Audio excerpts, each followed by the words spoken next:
Good morning, good afternoon, or whatever the appropriate phrase might be where you are.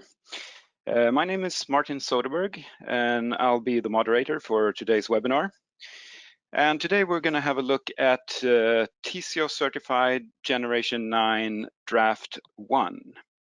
Now, before we start, I'd just like to say a few words about how this webinar is going to work. So we have muted all your microphones, so we can't hear you when you're speaking. But we encourage you to ask questions through the questions box, the questions that you'll find in the tools in the tool for GoToWebinar. We're going to have two Q&A sessions, one after chapter 2 and then one after chapter 8. And the reason for this is that this is going to be quite a information-packed webinar, so we think you're going to want to ask questions 2 times, so you don't need to keep your question in mind for such a long time. And today's webinar is going to be quite technical. And if we can change to the next slide, please. So I'd just like to say a few words about TCO Certified in case you're not so familiar with what we're doing. So TCO Certified is a global sustainability certification that's been around for 28 years. We released the first TCO Certified generation in 1992. And we strive towards a sustainable life cycle for electronics. And as long as we don't have that, we still have work to do, and we're going to continue to update our criteria. And it's a rather complete sustainability certification, which covers both social and environmental responsibility. We cover 11 different product categories that you can see on the picture there, and we release a new generation of criteria every 3rd year. So that's what we're about to present to you today is the Generation 9 Draft 1, and that will be released 3 years after the release of Generation 8, which was released in 2018. We are a so-called Type 1 eco-label according to the Global Eco-Labeling Network, which we are a member of. And next slide, please. And a cornerstone of our certification is our independent verification. This is something that we see as very important, that you can trust the verification process, and it's done by independent parties. And this is something that goes on not only before the product is certified and you receive the certificate, but also after the product is on the market. We can also do checkups on already certified products, and we can also do spot check audits at factories and things like that. So that's something to keep in mind, that this is something that maybe sticks out a bit compared to other certification schemes. Okay, next slide, please. So we're now going to go into TCO Certified Generation 9 and Draft 1. And we'll be looking at the recently released suggested changes to our current criteria documents. And by current, I mean Generation 8. So keep in mind that this is a presentation of a first draft, so many things can change on the way to the final version. Before we go into detail, I would like to give you some background information, show you the development schedule, and also tell you a little bit about feedback opportunities. I'd like to start by explaining the function of this webinar so that you can better understand what to expect and what not to expect. The presentation covers the most important suggested changes compared to Generation 8. We won't bring up details like corrected wording or other small editorial changes. Unchanged criteria, meaning those that remain the same as in Generation 8, are not presented. So in order to get the complete picture of the criteria, you'll need to read through the full criteria documents. The reason for this is that it would take too much time to go through also the unchanged criteria, and we are primarily aiming to reach those of you who are industry stakeholders and already quite familiar with TCO Certified and especially Generation 8. So we're aiming for mainly for manufacturers and brand owners. I'd like to take this opportunity to quickly present the team behind the Generation 9 Draft 1. And this is essentially the same team that handles the everyday work with running the certification. So Niklas Rydell is the director of the team. He's been involved in the background with much of the development work, but he won't be presenting today. Stephen Fuller, who has been working with criteria development for many years, is mainly focused on the criteria related to socially responsible manufacturing, as well as chemical and material management. Andreas Nobel, formerly known as Andreas Rien, has the title Development Manager and has done most of the project management for this development work. He's been making sure that everyone stays on target and delivers according to the milestones that we set up. And he's also been working specifically with the criteria related to extending product life and other criteria. Stefan Karlberg, who normally handles the everyday application approvals and leads that team of certification handlers, has been looking at the criteria for batteries and also post-consumer content.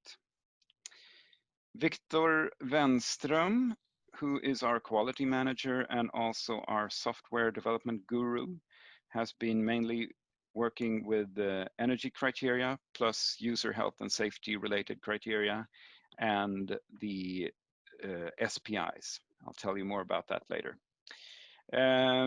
My name is Martin Soderberg, and I can't take much credit for the work with Generation 9, but my job is to handle the information flow between our team and the industry, such as through this presentation. So of course, you don't need to remember who's responsible for what. You can always give us feedback through our general channels or directly through me. And I'll get back to you later on in this presentation about how to give feedback. So the main themes for Generation 9 are that we want to take the next step for social responsibility and make the verification that the criteria are fulfilled better. Another main theme is the accepted substance list, or ASL for short. So far, it has only covered flame retardants and plasticizers, but now we're looking at expanding this to also cover process chemicals.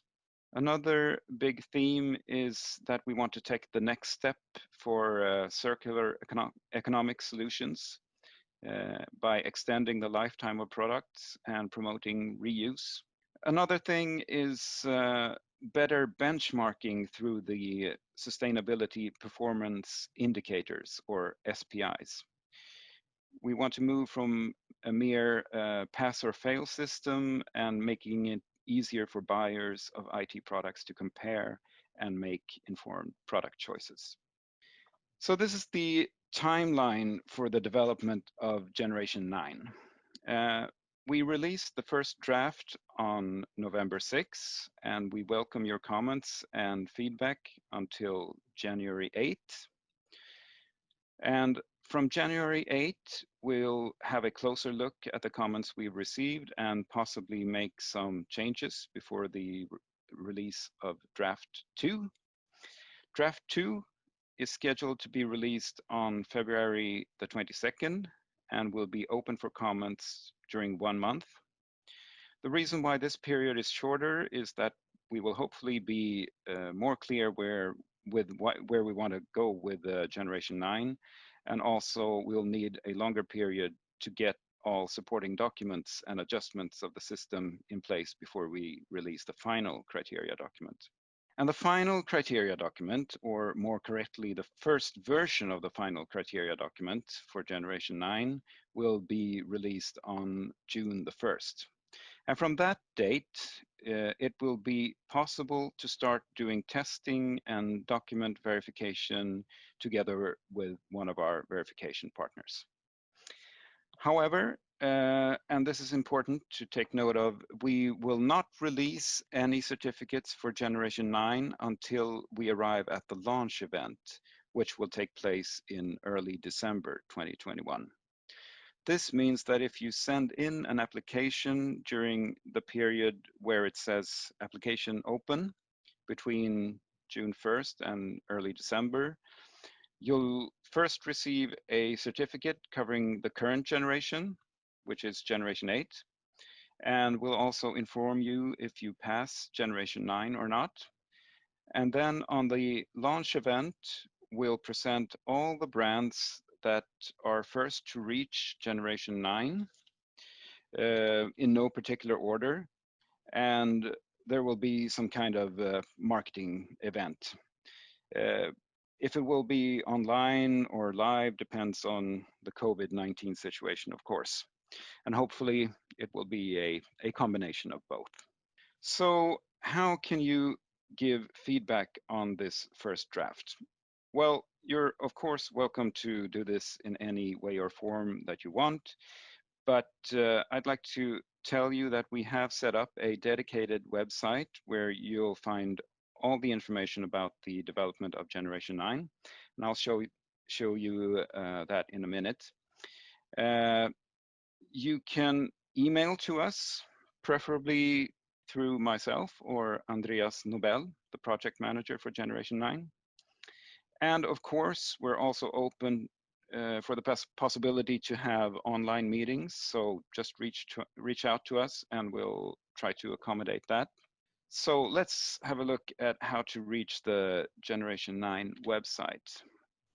So this is our website. And if you just click on, if you look at the red arrow where it points at For Industry, this is where you'll find the menu that is aimed towards the industry stakeholders. And at the bottom there, you see Next Generation Development. So if you click on that, you'll come to that dedicated website. And on that dedicated website, if you scroll down, you'll find this form where you can fill in your comments. And if you do that, it will of course be very easy for us to sort the comments that we receive. But as I said, you're welcome to give your comments in other ways as well. So with that, I'd like to hand over to my colleague Andreas Nobel, who will take us through the first chapter of TCO Certified Generation 9, Draft 1. Thank you so much for that, Martin. So now I would like to start off with looking at the actual criteria in TCO Certified Generation 9 for Draft 1. And we will look at it from the three different stages of a product, which is the material sourcing and manufacturing phase, the use and reuse phase, and then the recovery and the recycling phase. Which also corresponds to the 8 different chapters that can be found within TCO Certified. So I will start off with chapter 1, and then I will hand over to my colleague Stephen Fuller. So for the first chapter then, we will look at information to end users that has been revised. We will look at product specification that has also been revised, and then we will look at sustainability performance, which also has been revised. So first out is information to end users. So what we have done here is just a small change, and that is that we have now stated in the mandate that we want TCO Certified must be mentioned on the brand owner's website where the specific certified product is marketed and or sold. And this have been added there to make it easier to identify certified products as a purchaser, but also so that we can do better marketing surveillance. And as it says here, this should be on the brand owner's website where they market their products. So this is new for the brand owners. And this is something we will monitor continuously going forward as well. The second criteria that we're going to look at is product specification. And here it's also a minor update. So this is just a clarification, basically. So now we will focus in on the heaviest configuration of a certified product. And this change is done to make sure that all brand owners report the weight in the same way. But with that said, we are also going to evaluate the possibility to have the weight reported as a range to be able to paint a better picture going forward. So this might end up in draft number 2, depending on the feedback from the brand owners. And this is applicable for all product categories. Then the third criterion in chapter 1 is the sustainability performance. So with the changes done to the sustainability performance indicators that can be found in this chapter, we are continuing our journey towards being able to provide a benchmarking system for certified products. And this system will function as a tool for brand owners and purchasers to see how products stack up against each other and how they go beyond TCO certified in some aspects. So our vision here is that this will help to increase the drive towards more sustainable products by giving brand owners the opportunity to show off the areas where they excel and lay the foundation for future generations of TCO certified. So this goes for all product categories. And the majority of the information for this will be collected during the product testing or the evaluation done by the independent and accredited verification organizations. And in this criterion, you will find published and non-published sustainability performance indicators. And the published ones, they are the ones that are used to compare the products within TCO certified for the benchmarking system. And the non-published ones is used for the development of TCO certified and to basically measure the impact of TCO certified on a more general level. So what is the difference then for the brand owner or the verifier? Well, this will not result in any major extra work for the brand owner. Instead, this will be handled by the verification organizations during the testing of the products. And to clarify, Chapter 11, which usually combines all the different criteria that can be found in TCO certified, this chapter explaining on how everything of this should be reported, it will be released together with draft 2, if you are wondering why you haven't found this chapter in draft number 1. So with that, I would like to hand over to Steve, who will go through chapter 2. Thank you, Andreas. Chapter 2 covers the criteria for social responsible manufacturing. Here I'll briefly go over the draft revisions to the requirements covering supply chain responsibility, anti-bribery management system, responsibly sourced minerals, and process chemical management. The draft revisions to the criterion supply chain responsibility are intended to create stricter requirements on audits and improve our insight on the supply chains of certified products beyond final assembly factories. Firstly, the audit types we accept will be limited to RBA VAP or S8000. Of the audit types we presently accept, these two make up the majority of audits we receive from brand owners and suppliers. So to be clear, what many call RBA non-VAP audits, this option will be removed. An important revision and something that will require increased transparency are the intended changes that take us beyond the progress we have so far made with final assembly factories registered on the TCO Certified portal accepted factory list. The revision means that these final assembly factories will need to show how they work to monitor the working conditions at sub-supplier factories of parts and packaging for the certified product.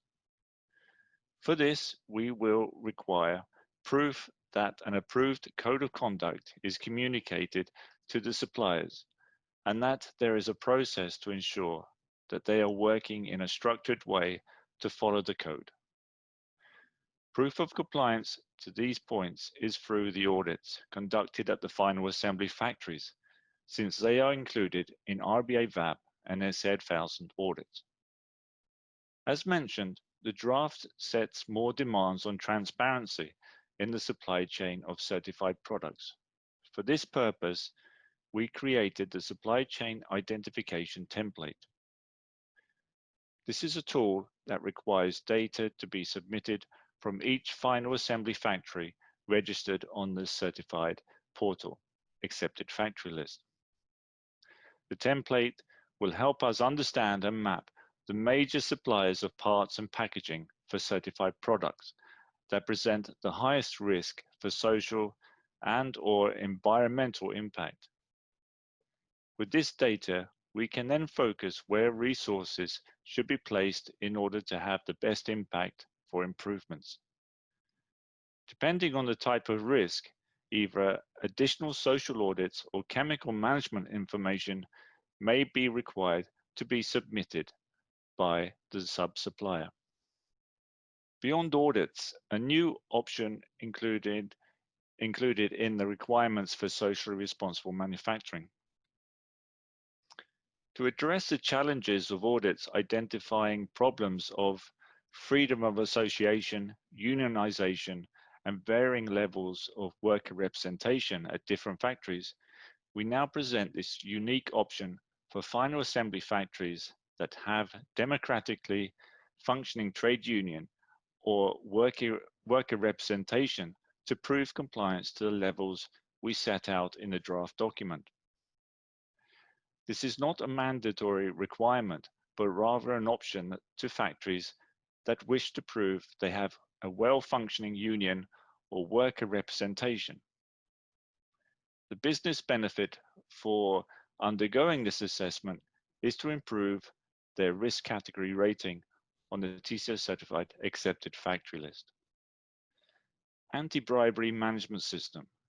During TCO Certified Generation 8, the certification worked to have independent assessments of brand owner anti-corruption management systems that cover certified products.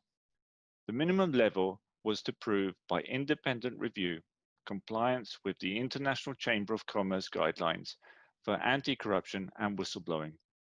For TCO Certified Generation 9, the intention is to raise the level of how the brands work in preventing corruption to a moderate level by requiring independent verification of the anti-bribery management system.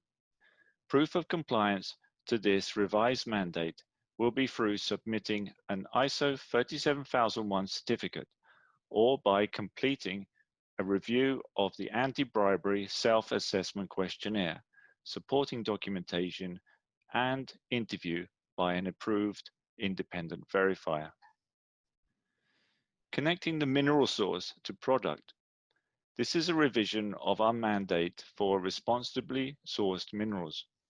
Not all brand owners and supply chains are impacted by conflict mineral or cobalt legislation on IT products. However, during the 5 years of including responsibly sourced minerals as part of our criteria base, we have managed to substantially increase that engagement beyond legislation boundaries, to also engage brands registered anywhere in the world that want to certify their products. The next step in the new generation of TCO Certified is to increase this engagement to see that the ongoing due diligence to identify the smelters and refiners of risk minerals in certified products are registered with the Responsible Minerals Initiative program called Responsible Minerals Assurance Process. To provide proof of compliance, the supply chain identification template submitted by every final assembly factory registered on the TCO Certified Accepted Factory List must submit the required information for the tabs covering minerals due diligence and smelters and refiners. The intention is to increase the smelter engagement in the program and to give benefits to those factories that have come furthest in identifying their supply chains of certified products down to the smelters and refiners and their certification. Process chemicals. In the TCO Certified Generation 8, we introduced a new mandate to help us identify those chemicals workers in factories registered on the accepted factory list were being exposed to, and the type of training and protection they are provided for handling the chemicals. Thanks to this research, our intention now is to add process chemicals to the public safer alternatives list of flame retardants and plasticizers, known as the TCO Certified Accepted Substance List. The scope of the process chemicals list will cover cleaning agents used on TCO certified production lines. These are production lines, their product and printed circuit board cleaning is required. As with the flame retardants and plasticizers, the cleaning agents must undergo an independent assessment by a licensed green screen profiler and achieve green screen benchmark 2, 3, or 4. If they are benchmark 1 or U, then they are restricted. In addition to this option of ingredient benchmarking of substances, is that we will also accept formulations that have been certified in accordance to Green Screen Certified as either silver or gold. Finally, for the process chemicals, there is a revised requirement on the environmental health and safety management system. There we will require final assembly factories to be certified in accordance to ISO 45001. And now we'll take a short break for questions, and it's back to Martin. Yeah, thank you, Steve. So we're receiving quite a lot of questions here, so we're gonna take them one by one, and we'll see if we can get through a majority of them at least. First question is, could you please share the document to us? I'm going to answer that myself. So of course we have, you can first of all, if you visit the dedicated website for TCO Certified Generation 9, which we showed you there in the beginning how to get to under for industry, you will find all the draft 1 documents for the different product groups available for download free of charge, and later on you'll also find these presentations that we have been holding videos of them. So that was the first question. So second question I'm going to address to Stephen Fuller. For SAQ for anti-bribery management system, is it the same as SAQ for anti-corruption of Generation 8? Could you answer that one, Steve? No, it's not. We're updating the SAQ to cover anti-bribery, so that the intention is that it evaluates the anti-bribery management system in accordance to ISO standard. So this will be updated, and it will be made available on the draft document website as soon as possible. Okay. And one more question for you, Steve. For 2.2 SAQ 1.1, level of brand owner communication of code of conduct in the supply chain. Level is green, yellow, or red, right? No, with this, within the supply chain, we'll be asking for the code of conduct and the communication of that between the final assembly factory and the sub-supplier. And this this you will generally find already in the processes of the RBA audits and the S8000 and BSEI. If you look at point E 12.1 and 12.2, then you will find good definitions within the RBA audit of how this process is carried out. Okay, thank you, Steve. Next question. Regarding to TCO Certified must be mentioned on the brand owner's website where the specific certified product is marketed and sold. Does it mean the global different website shall mention TCO Certified in local language, since the website of different country has different local language? Maybe you can take that one, Andreas. Yeah, so if I understand it correctly, you should treat TCO Certified as a name. So TCO Certified does not need to be translated in any way. It should just state TCO Certified. But then to clarify, it should be on all the different pages where the product is listed as TCO Certified. So that means if you have an English page, it should show up there. If you have a Chinese one, it should show up there. Or if you have a German one, it should show up there as well. Hopefully that answers the question. Okay, thank you. And then another question related to social responsibility. The RBA non-VAP is deleted. Whether this kind report isn't sufficient as per the Generation 9, does this case need to follow the requirement of other audit types? Steve, can you? Yes, we want to find a harmonized standard between the two audit systems. We have approved a non-VAP audit for the present generation to implement the usual audit standards that are used out there within the industry. During the Generation 8 and collecting the audits, we see that there's a greater trend to now include not RBA non-VAP, but RBA VAP audits. There are certain RBA membership requirements on using the VAP audit also, which we see an increase of the reason behind the increase of using VAP audit. VAP audit also has a validation process together with the standard of SA8000 also has validation.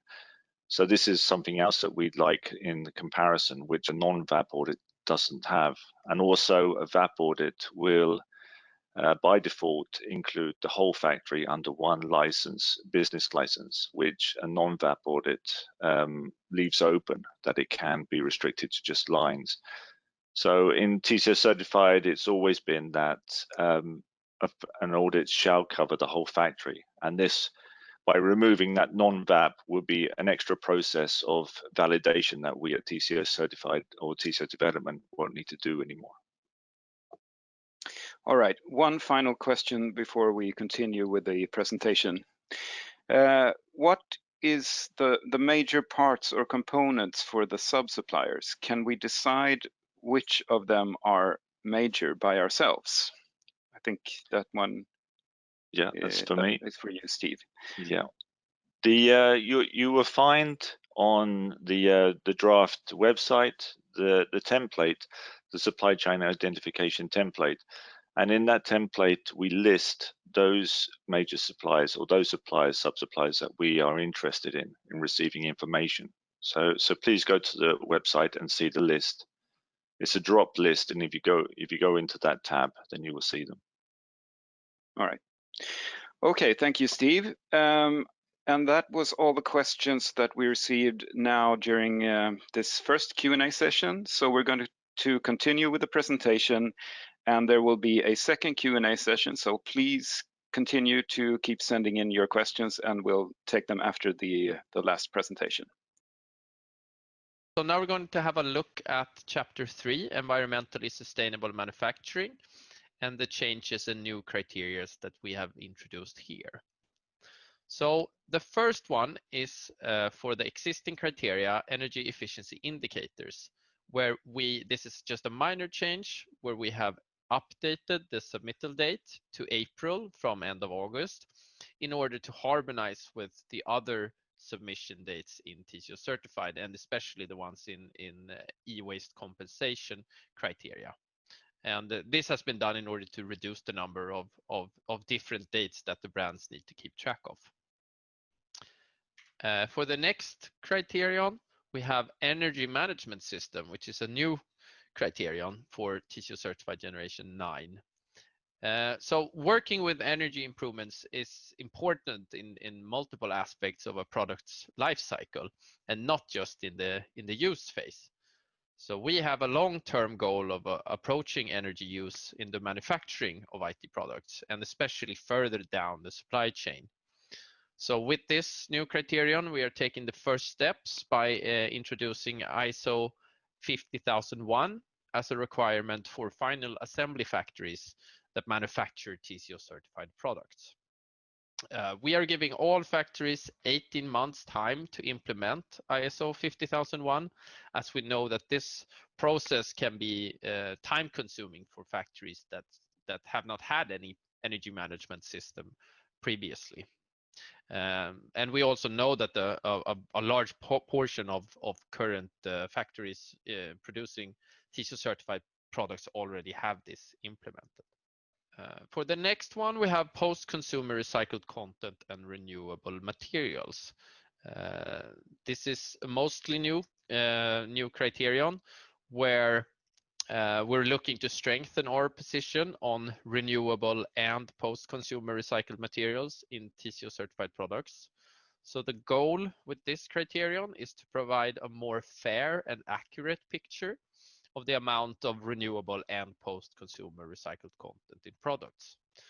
So we have a goal here for the long term that all materials in certified products are circulated and renewable where technically possible. So in order to get there, we need to start by identifying what the situation looks like today. So the mandate for this new criterion is a reporting mandate.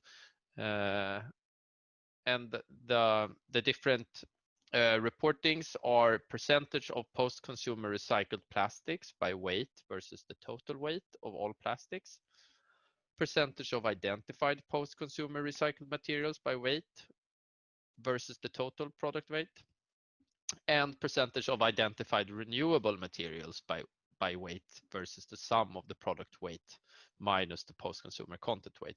So this is all described in the mandate. And the last one in chapter 3 is product carbon footprint, which is also a new criterion. So this new criterion aims to identify what product carbon footprints have been conducted for IT products that certify with TCO Certified.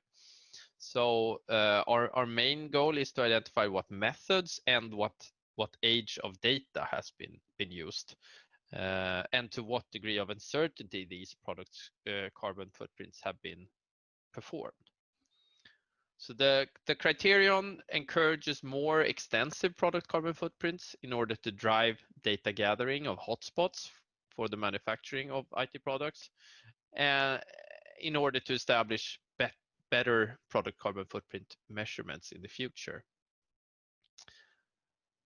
The criterion gives a classification of the product for the product carbon footprint method used and for the age of data used. And if no product carbon footprint has been conducted, it will receive the lowest classification. So it is therefore not required to conduct a product carbon footprint, but with the future use of a benchmarking system in TCO Certified, it will be encouraged. And then we move on to chapter 4, which is user health and safety. And here we have 2 changes.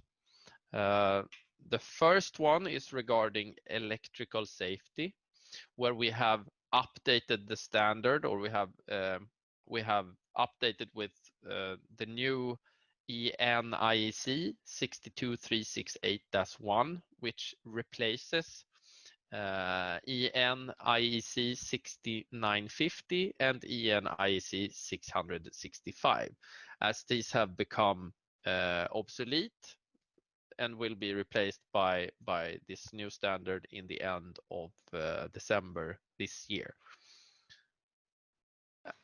And the next criterion is regarding the keyboard requirement for notebooks, which we have removed for TCO Certified Generation 9. So the criteria that is currently in place is for the requirements on key displacement and key resistance.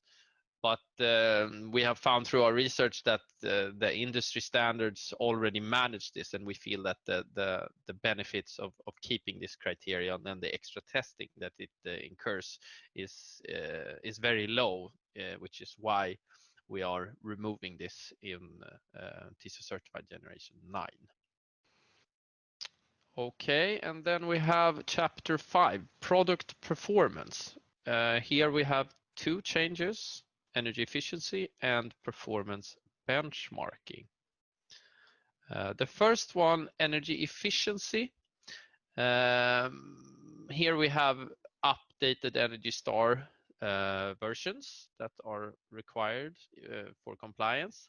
So for our energy criteria that are in line with Energy Star, we have updated to the newest versions, which you can see on the right, the latest active versions. So for displays, we go from Energy Star for displays 7.1 to 8. For notebooks, desktops, all-in-ones, we move from 6.1 to 8 as we released the last version. The Energy Star for computers version 7 was just released, so we make a double version jump there. We also introduce Energy Star requirements for tablets, as they have been included in the latest version of Energy Star for computers. For network equipment and data storage, the versions remain unchanged. And for servers, we change the version we update the version from version 2.0 to 3.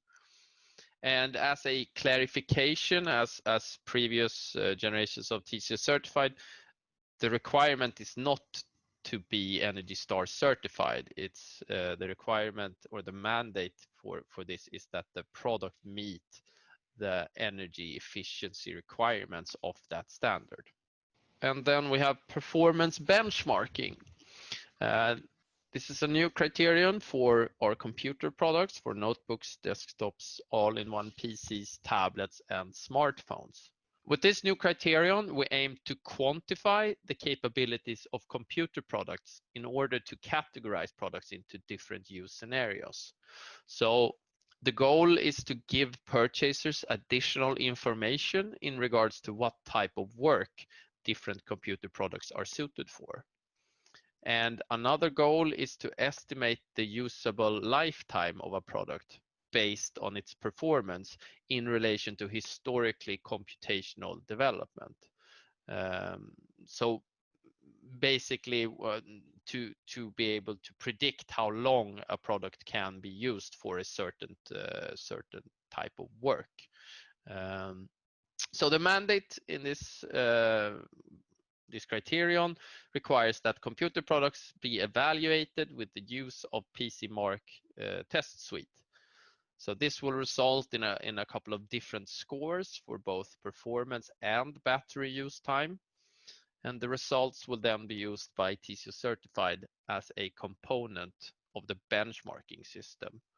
And for this generation, we're not looking at any lower limit for performance. The criterion is more based around the possibility of reporting. And with that, I would like to hand over to Stefan.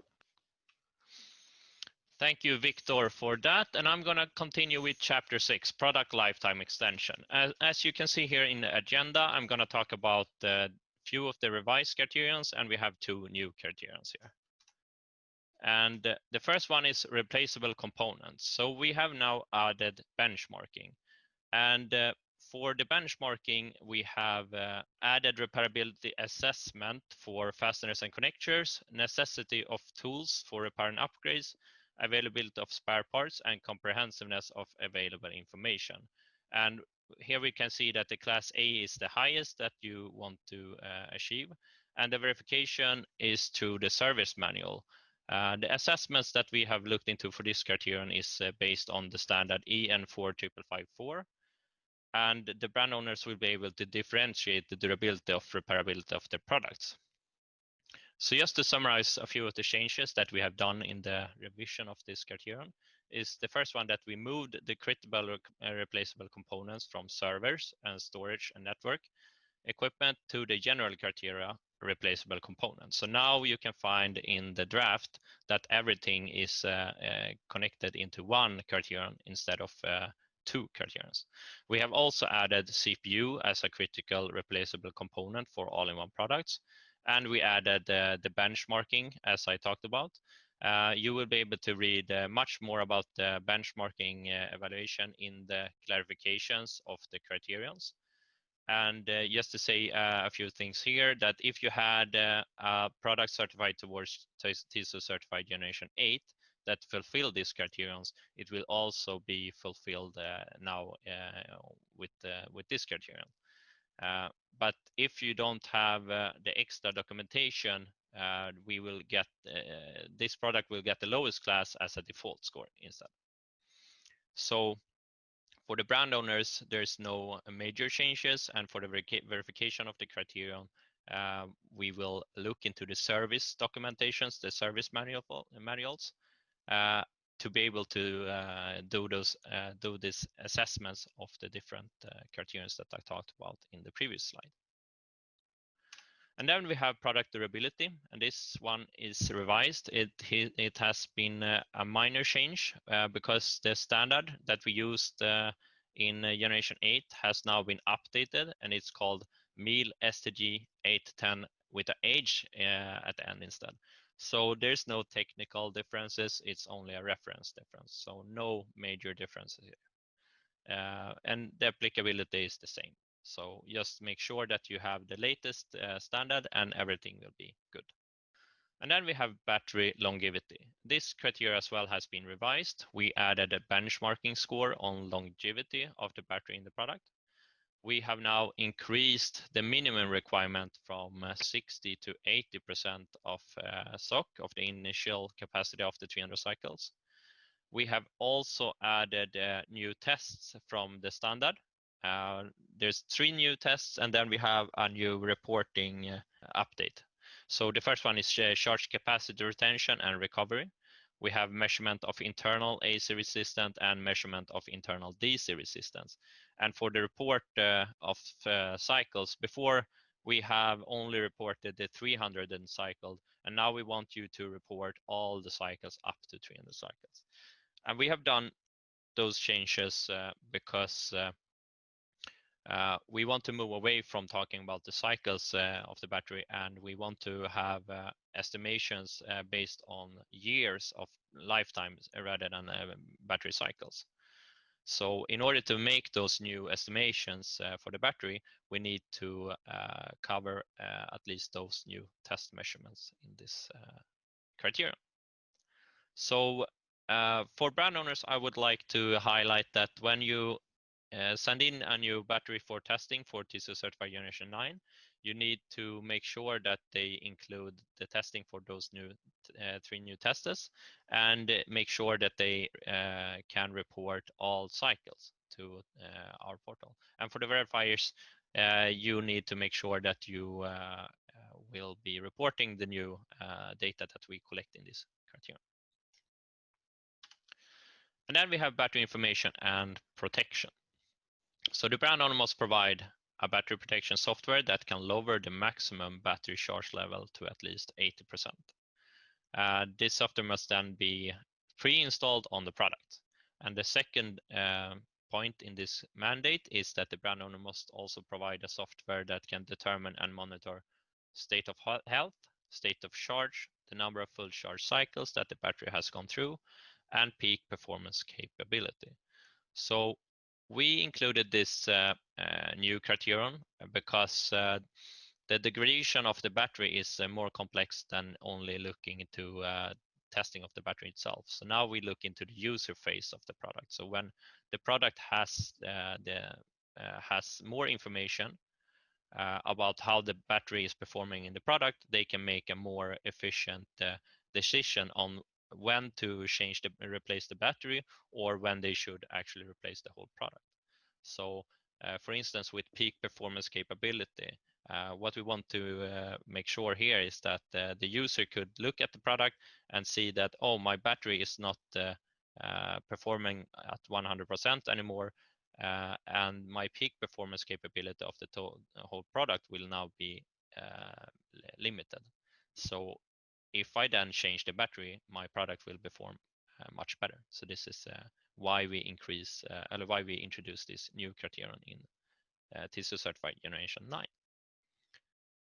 And for verification, the brand owners need to specify the software and the name and the updates of the softwares, and the verifiers will evaluate the software and report it back to us. Then we have secure data removal from products, and this has been revised as well. We added the benchmarking options from A down to E, and we have added the clarification text, as you can see below.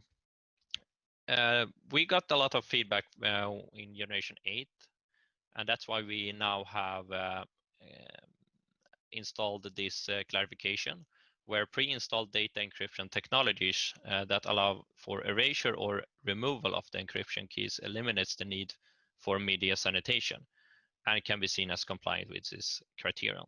So we moved we got the feedback from Generation 8, and now we have installed this clarification.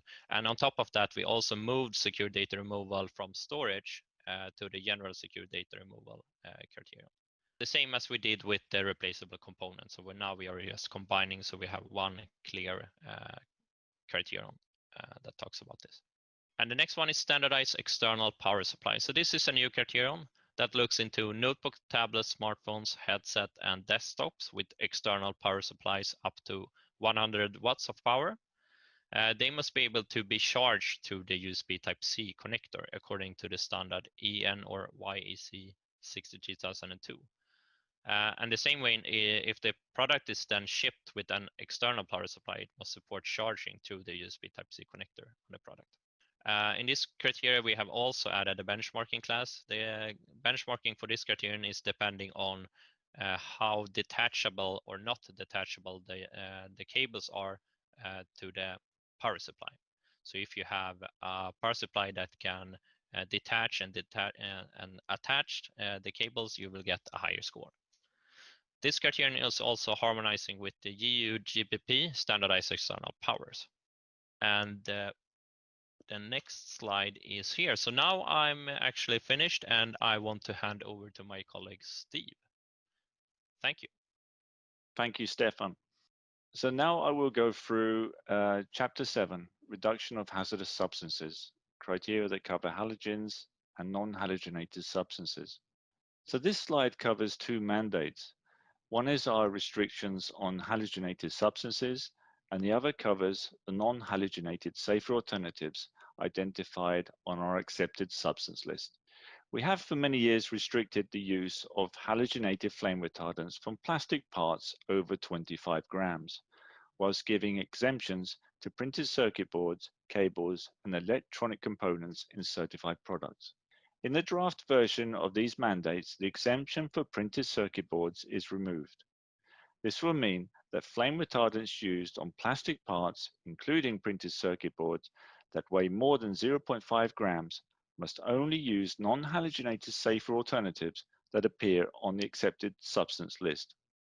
As an additional verification on the restriction of halogens, the draft also states it's required that an XRF screening on the PCB becomes part of the pre-certification product testing conducted at one of our partner test laboratories.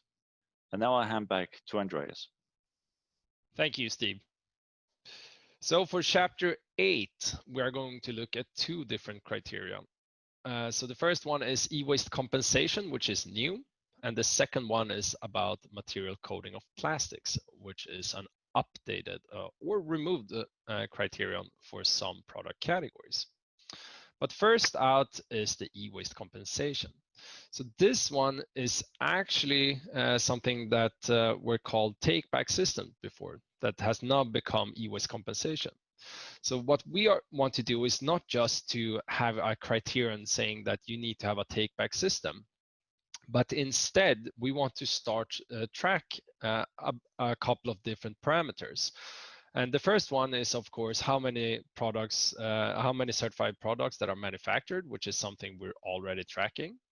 But the new things that we're going to ask for is the number of products collected on the brand owner's expense, which are of the same product category as the certified product. And this is for us to be able to compare and create percentages on how much is being taken back. And then going further, we're also asking for the percentage of these collected products that are processed to be reused.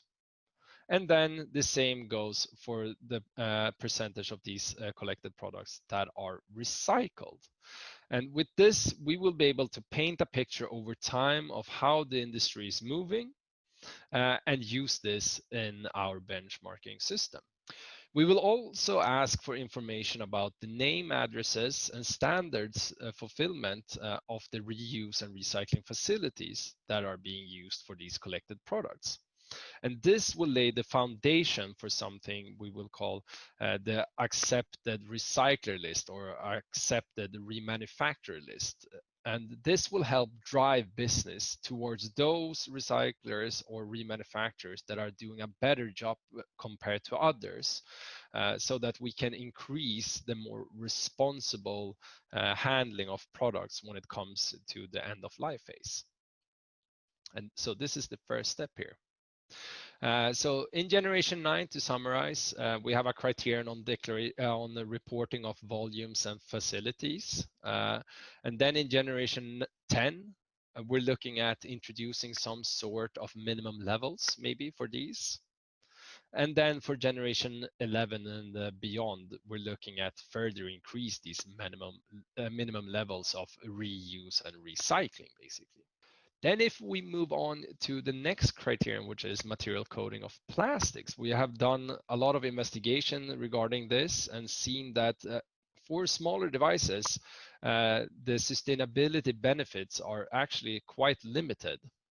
So we have decided to remove this criterion for notebooks, tablets, smartphones, and headsets for TCO Certified Generation 9. But for the other product categories, there can still be benefits from the material coding of plastics. So we decided to keep this criterion for these categories. And with that, I would just like to open the floor for the open discussions and questions. Thank you.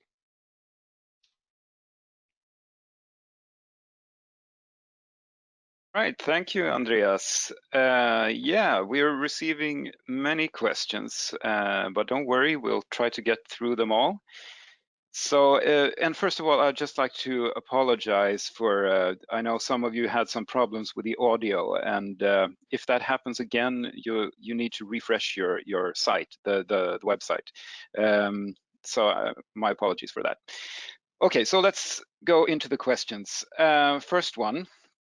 If a model is only applying for TCO certified with a special configuration, how do you show the TCO certified logo on the full model picture? So Andreas, maybe you can take that one.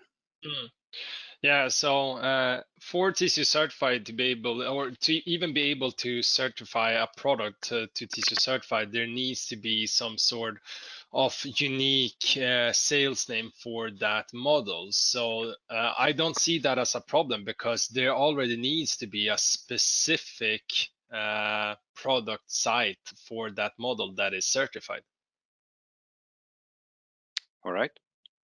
Okay, next question is about process chemicals.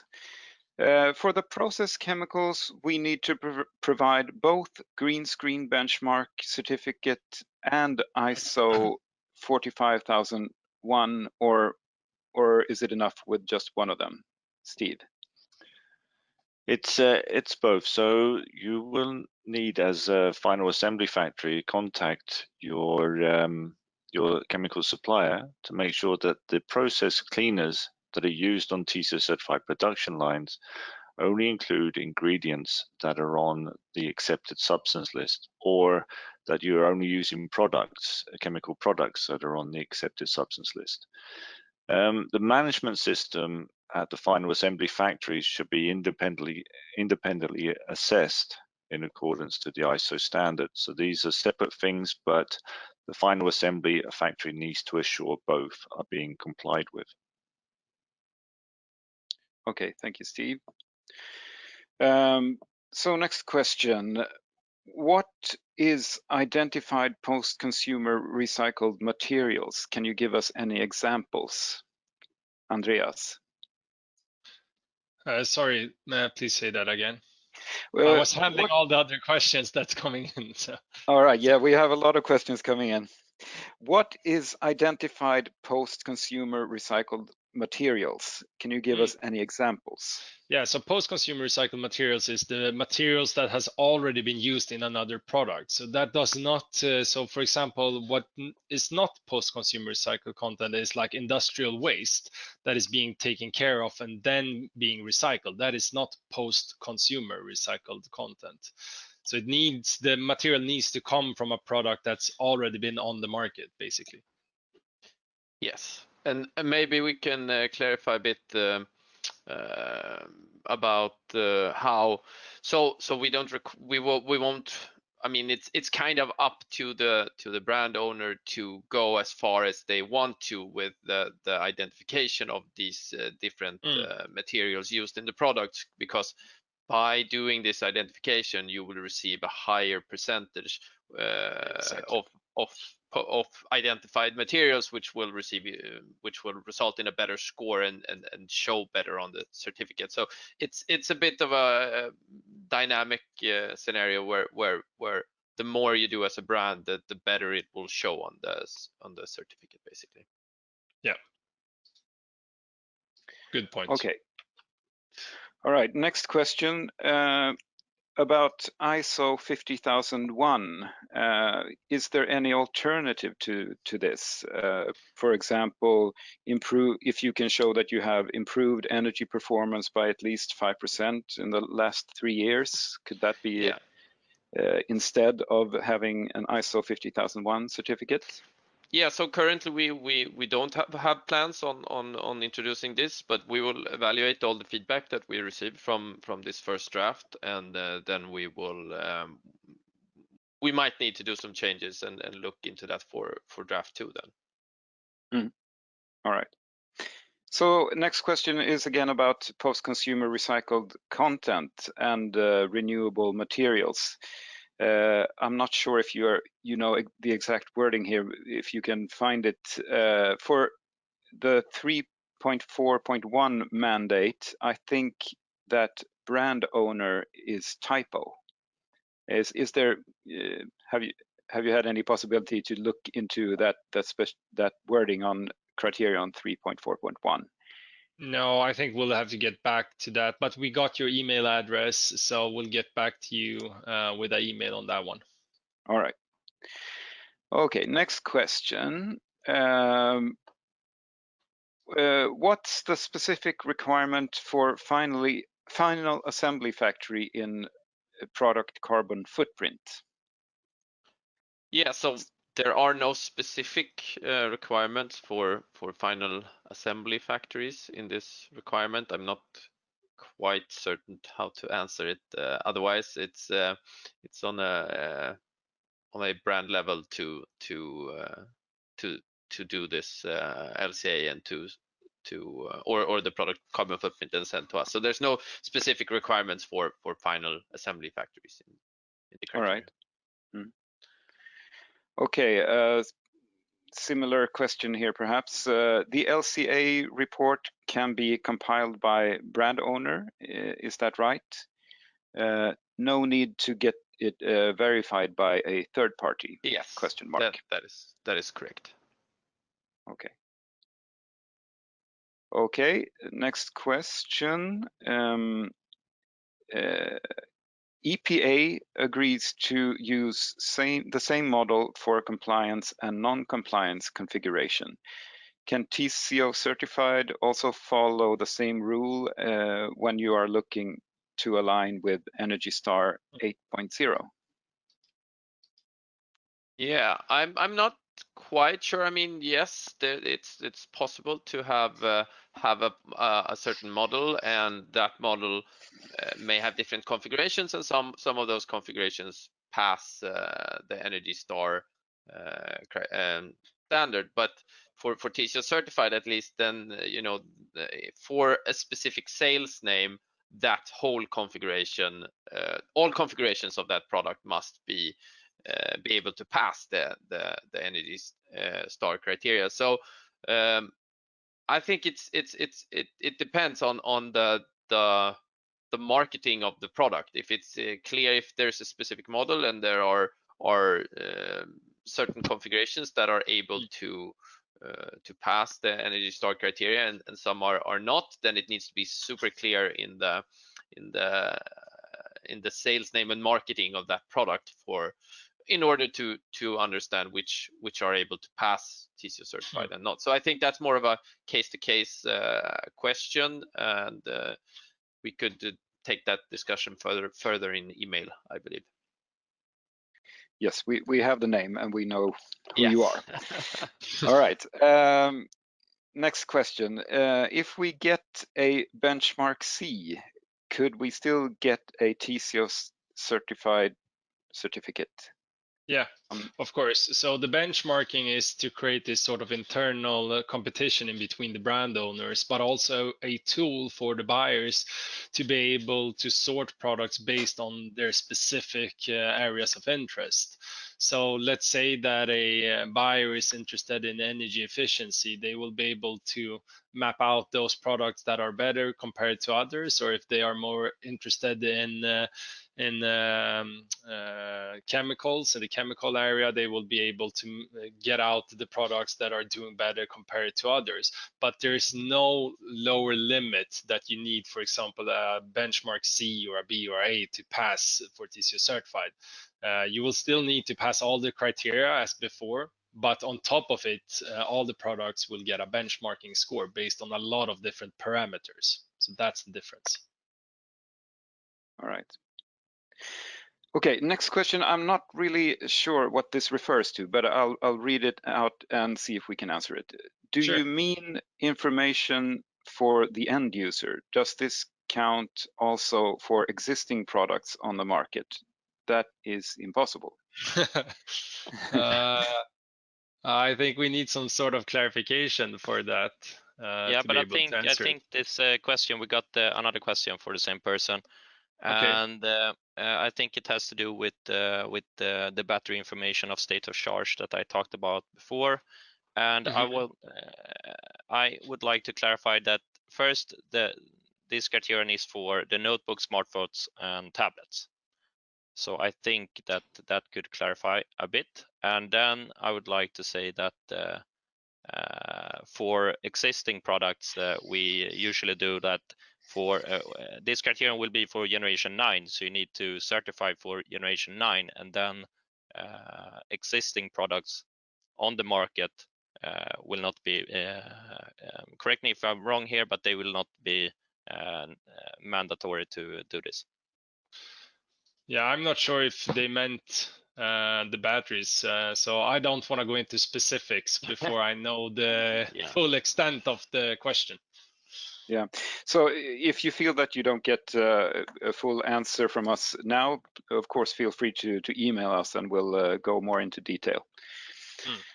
Next question. If a desktop with different configuration, some need 90 watt AC adapter, some other need 120 watt, how to design the power?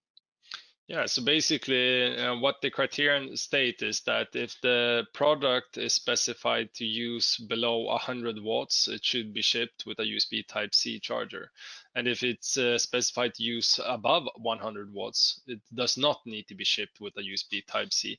So for this particular case, the 19 watt that you mentioned, that one should be shipped with a USB Type-C charger, and the other one does not need to be shipped with a USB Type-C charger. Okay, and here's a related question. The scope of standardized external power supply doesn't cover display, right? Yeah, that's correct. Okay. And to give you some background to that is when we did our market surveillance, we always look at the percentage of products that would be able to comply with the criteria that we set. And our goal is to look at a compliance level of 30 to 50% for all the criteria inside of TCO Certified combined. And by having that specific target, 30 to 50%, we make sure to have enough products being able to meet the criteria so that the other products will have to follow. But for unfortunate for displays, we didn't see enough products that were able to comply with the USB Type-C charging. So that's why we had to leave displays out of this criterion. Okay. All right, next question. I'll just read it out loud as it's written here. One thing is to provide e-waste option for customers, but making minimum requirements is really below reality, or unrealistic, I would interpret it as. Any comments on that? Yeah, we do not have any minimum requirements on the e-waste options as of today. The only thing we're asking for is the reporting of how the brand owners are doing in the different areas. What I did say was that for future generations, we will be looking at having some sort of minimum levels for the e-waste, so to say, compensation or e-waste responsibility based on what we have seen on the market. So we will not just bring in unrealistic levels, but we will base our levels in reality in the numbers that we receive during the work with Generation 9. Yeah, and the next question that we received is kind of similar. This person is asking for more clarification about the e-waste compensation. So that's that we can get back to an email. Maybe, but it's maybe something we need to think about before we develop the final version. True. Okay, next question. Where to find the TCO Certified accepted substance list for process chemicals? Steve, are you able to answer that? Yeah. Stefan, I can take that as well. Yeah. Sorry. Okay, go ahead, Stefan. If you want. You go to our webpage, and then you go to under the for industry. If you hover over for industry, and then you get the drop-down list where you can find accepted substance list.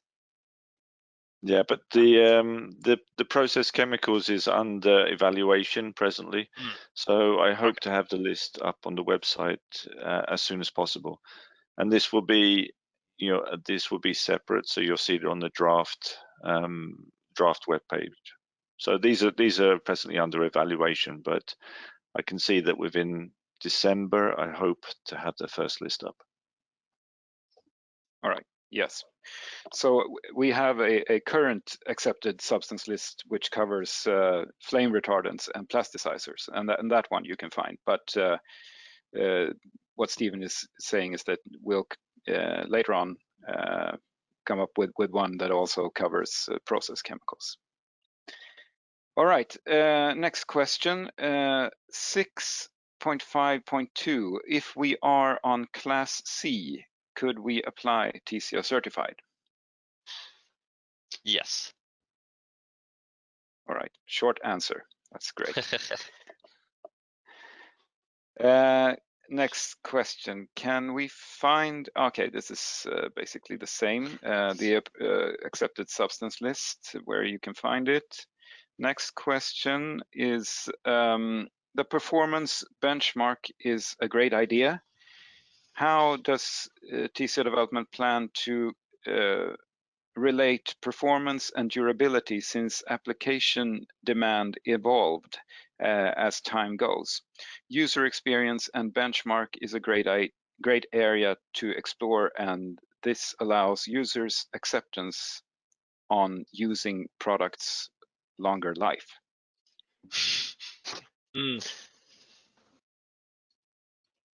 All right. Any comments on that?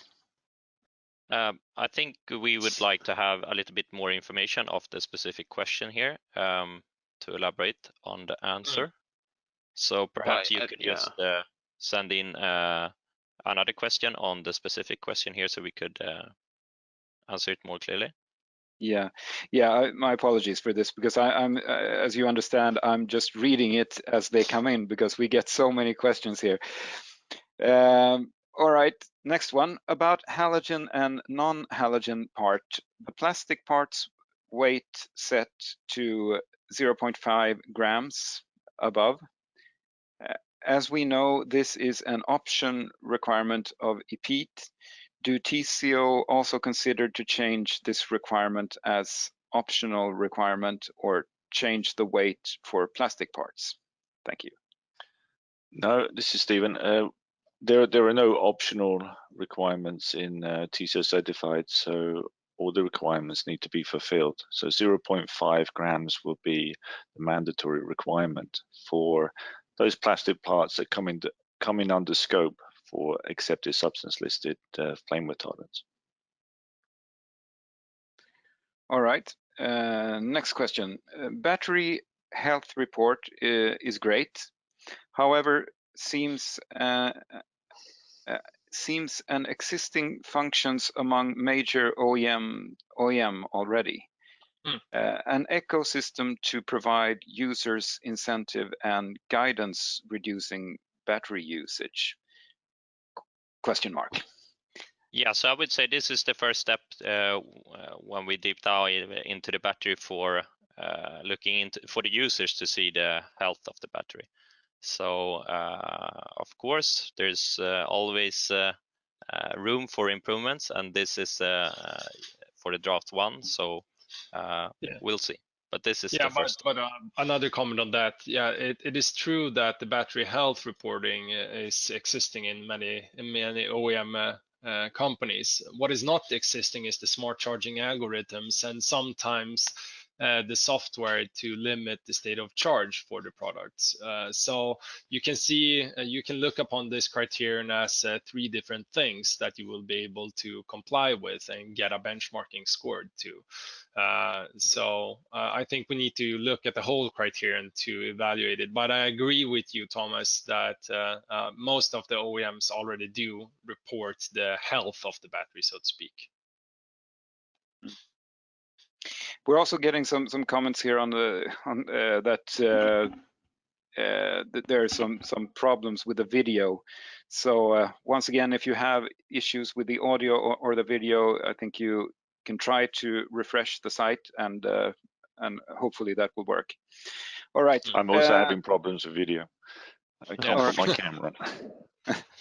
So it's also an internal problem. All right. Well, for those of you who can still hear us, at least, let's continue. So next question, 6.2, replaceable components, necessary tools for repair upgrade. For all tools required must be listed in the service manual. If tool is not needed, listed in the service manual is also not needed. Basically, question. what they need to say or state is that no tools are needed. That will be the answer then. That's what needs to be listed, because then the brand owner makes a commitment to actually say no tools are needed. If that is not written out, the product will get the worst benchmarking score when it comes to the tools. All right. But this does not mean that the product do not comply with TCO Certified. So again, this is for the benchmarking. So we need to keep that in mind. Benchmarking is not a part of just the compliance of TCO Certified. Yeah, that's good that you point that out. Okay, next question. Does a desktop product with DOS operation system could still use TCO Certified logo? I mean, is it possible to also certify a desktop using DOS operating system, since DOS system could not apply Energy Star 8.0? Yeah, I think this. I need to have a look at this specific case, but I don't see it as impossible for that type of product to be able to certify. But we need to check the different how we will be able to conduct the testing if that is the case. All right. Next question. They keep coming. That's great. Yeah, we'll continue as long as we can, at least until we receive no further questions. If we submit the supply chain identification template to TCO development, will TCO development identify the high risk one and ask for the VAP or SA 8000 audit report? Steve. Yes, that's the intention, is to first we need to see that the final assembly factory has identified their major suppliers and share that, be transparent with that information with us. The template also covers certain areas of environmental and social impact. What kind of chemical production, what kind of painting, and the assembly process. Is it an employee high risk, for example? Are there a high number of employees, and are there migrant workers? These are questions that are covered in the template, the tool that we're going to use. And once we've been through that identification process and identified those perhaps that present the highest risk for environmental impact or social impact, then it is an idea to also demand an independent audit of that factory to get more insight into the implementation of the code of conduct. Okay. Next question is about 6.5.2. Class C mentioned that the EPS does not consist of USB EPS. Yeah.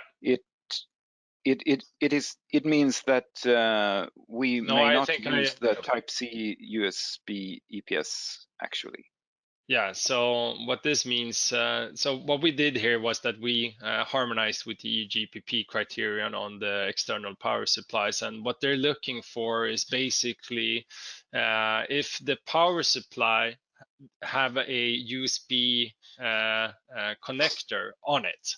So the prerequisite for Class C, as you're pointing out, is that the EPS do not need to have a USB EPS connector.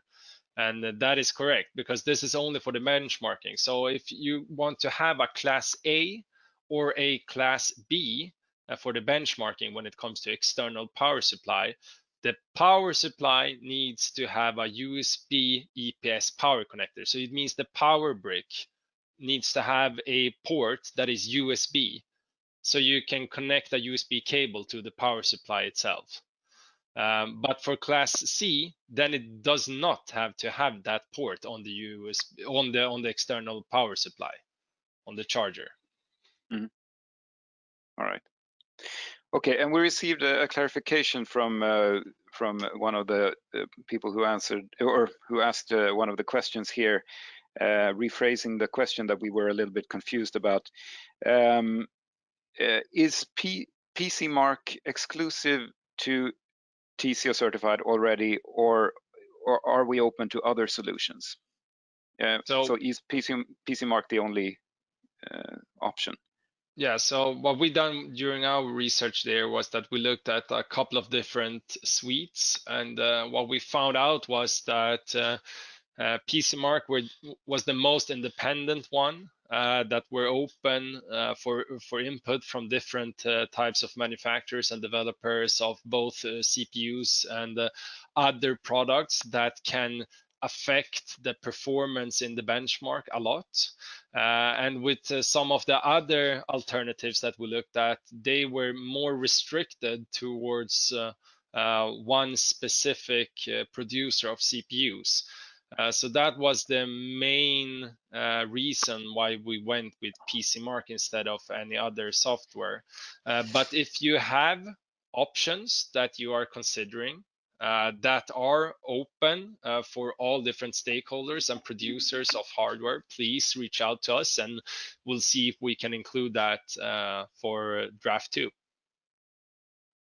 All right. Okay. Next question is about 6.2 replaceable components. Can we use user manual instead of service manual?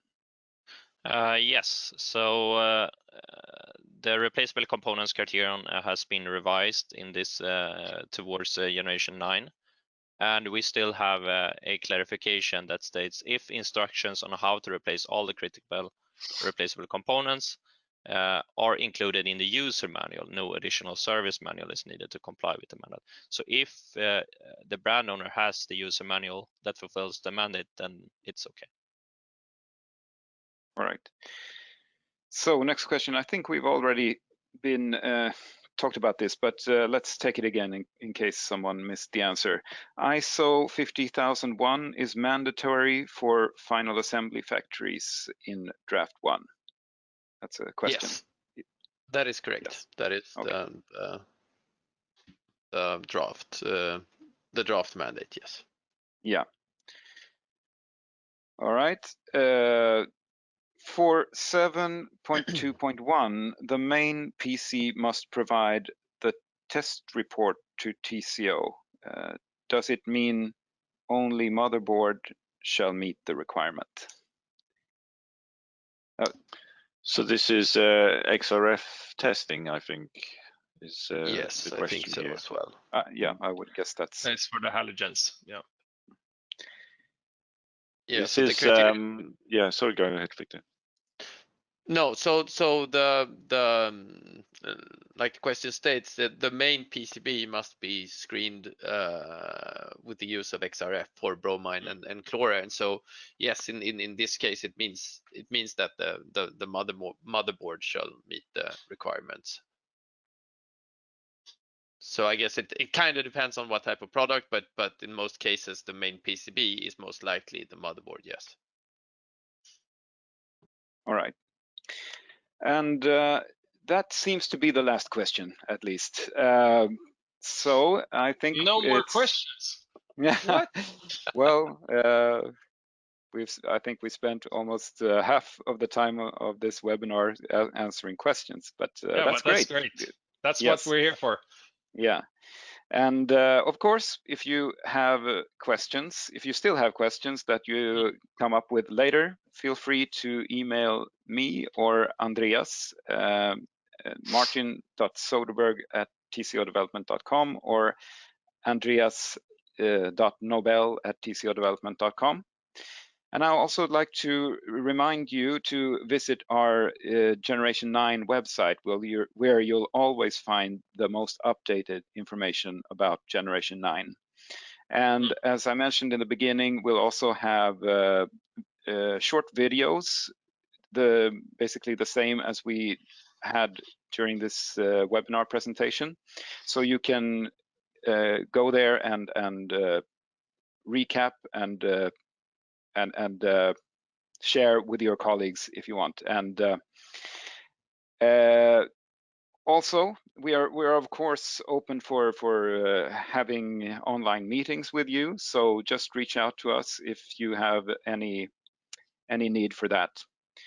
So with that, I'd like to thank you so much for joining this webinar, and I hope to hear from you again. Thank you so much. And thank you, everyone in the certification team for answering all the questions.